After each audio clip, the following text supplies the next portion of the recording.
মাত্র ৩ বার যদি একটি দোয়া পড়তে পারেন তাহলে জান্নাত আল্লাহ তাআলার কাছে আপনার জন্য সুপারিশ করবে। সুবহানাল্লাহ বিহামদি। হাদিসের মধ্যে এই চমৎকার দোয়াটি নবীজি সাল্লাল্লাহু আলাইহি ওয়াসাল্লাম আমাদেরকে শিখিয়ে দিয়েছেন।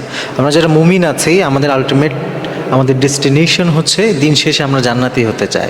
তো যদি জান্নাতি আমরা হতে চাই আর স্বয়ং জান্নাত যদি আল্লাহ তাআলার কাছে আমাদের জন্য সুপারিশ করে, এর চাইতেই তো ভালো এবং সৌভাগ্যের বিষয় হতে পারে না প্রিয় ভাইয়েরা। এজন্য এই সহজ একটি দোয়া ৩ বার যদি আপনি পড়তে পারেন ইনশাআল্লাহ তাআলা, হাদিসের মধ্যে নবীজি সাল্লাল্লাহু আলাইহি সাল্লাম বলেছেন যে স্বয়ং জান্নাত আল্লাহ তাআলার কাছে ওই ব্যক্তির জন্য সুপারিশ করবে এবং বলবে যে হে আল্লাহ, তোমার অমুক বান্দা এই দোয়াটি ৩ বার করে পড়ে আমাকে তোমার কাছে চাই। হে আল্লাহ, আমি স্বয়ং জান্নাত সুপারিশ করছি, তোমার ওই বান্দাকে তুমি আমার জন্য মেহমান হিসাবে কবুল করো। সুবহানাল্লাহ বিহামদি।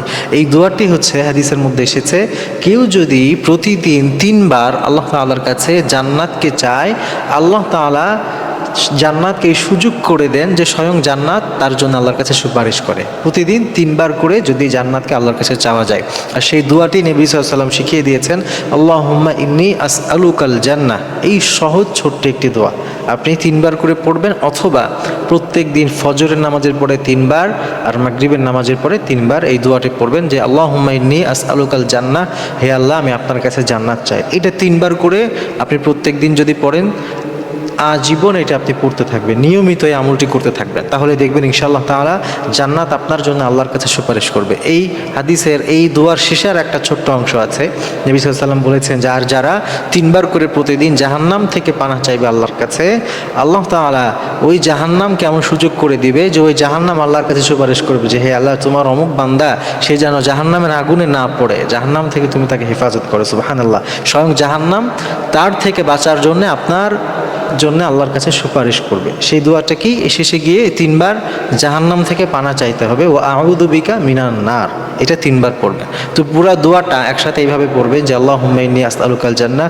ওয়া নাউযু বিকা মিনান নার। এটা যদি সকাল সন্ধ্যা অথবা ফজরের নামাজের পরে ৩ বার এবং মাগরিবের নামাজের পরে ৩ বার যদি নিয়মিত আপনি এটা কন্টিনিউ এই আমলটি করেন, ইনশাআল্লাহ তাআলা জান্নাত আপনার জন্য সুপারিশ করবে আর জাহান্নাম তার থেকে বাঁচার জন্য আল্লাহ তাআলার কাছে সুপারিশ করবে। মনে রাখবেন যে এই পৃথিবীতে আমরা যাই কিছু করি না কেন, যদি আমরা দিন শেষে জাহান্নাম থেকে বাঁচতে না পারি আর যদি জান্নাতে যেতে না পারি, আমাদের কোনো কিছু কিন্তু কোনো কাজে আসলো না।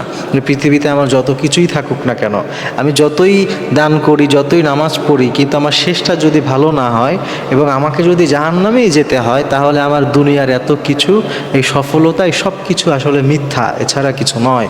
কারণ জাহান্নামের যে আগুন, যে শাস্তি, এটা আমরা সহ্য করতে পারবো না যদি জান্নাতে যেতে না পারি। এই জন্য প্রিয় ভাইরা, এই আমলটা ছোট্ট মনে হলেও, এই আমলটা সহজ মনে হলেও অত্যন্ত গুরুত্বপূর্ণ একটি আমল।